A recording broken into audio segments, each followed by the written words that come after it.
What's up, y'all? Welcome to Tabletop Bros. Today, we're going to create a Mausoleum centerpiece for use in any fantasy setting like Warhammer or D&D. I don't know what we'll end up with, but I've got a rough idea in my head, and I hope to bring it to life. The reason I've chosen this build is it's a popular setting, perfect for any undead encounter, and a quintessential part of world building for any tabletop collection. Ideally, I'd like to have an enclosed area, include some elevation, a large mausoleum centerpiece, and incorporate some lights to really set the mood. I have a box of gently used plastic scenery from Games Workshop, which is a great start, but I'm going to take it to the next level with some cardboard, foam, plastic scraps, and glue. Lots and lots of glue. The stuff I have is great, but it's mostly small buildings, fences, and accessories. I need something big, and it has to be really cool. But in order to match the awesome detail and the undead theme, I'm going to need to incorporate some of the smaller pieces into a larger building. So I'm starting with a basic cardboard rectangle, a couple of triangles, and adding a sloped roof.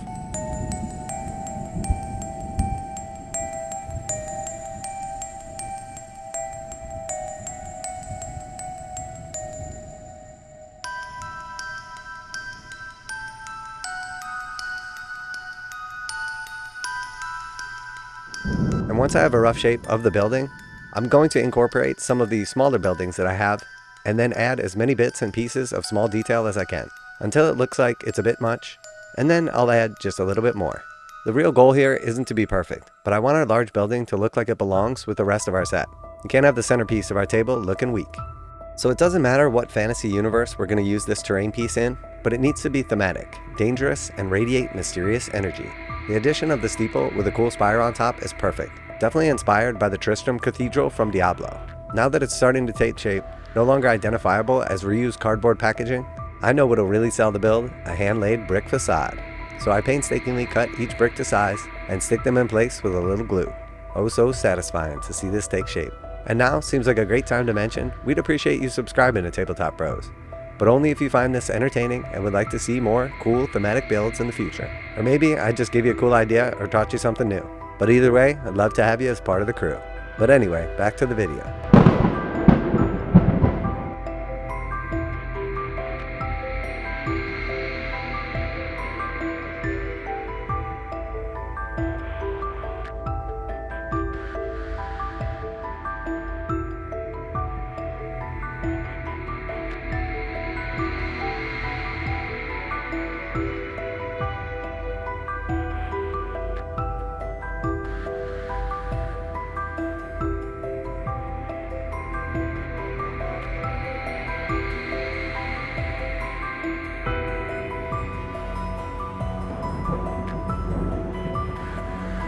So here I'm incorporating our foundation piece, and if you're interested in learning how I built it, there's a separate video for that too.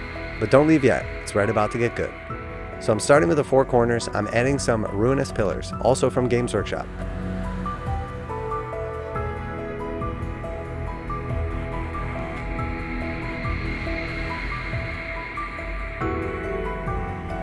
Next, I'm just filling in the perimeter with our walls and fences. These are awesome. They're loaded with details. Brickwork, iron spikes, posts, roses, and skulls. Lots and lots of skulls.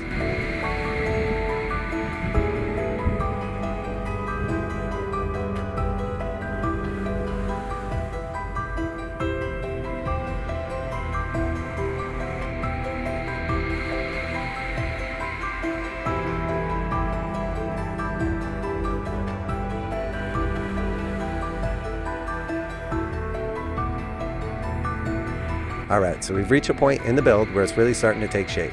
I love when you sort of manifest an idea and it becomes a reality. So now I'm just going to add in a bunch more bits. Small pieces and details to clutter up the ground. Starting with a few of the larger sarcophaguses. Scratch that. I'm littering the ground with stone coffins. And while I do, how about a little lore to set the scene? The stairs are ancient carved rock, the entry inviting in the most haunting way. Each footstep crunching over the loose rubble and broken bones.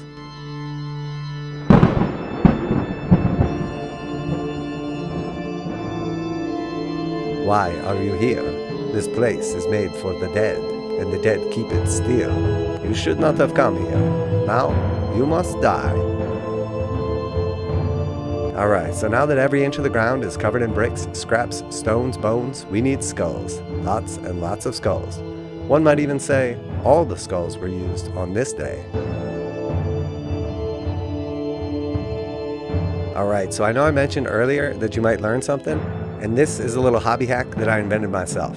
This technique is called texture injection.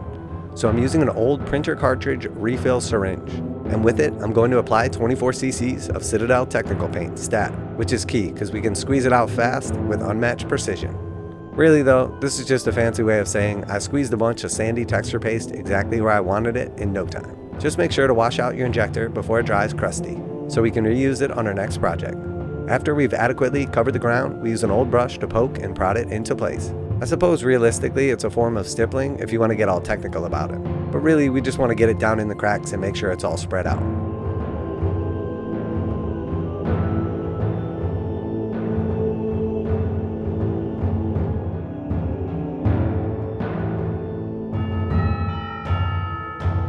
Alright, so now with every inch of this build covered in detail, I can happily say this piece is complete, aside from the paint that is.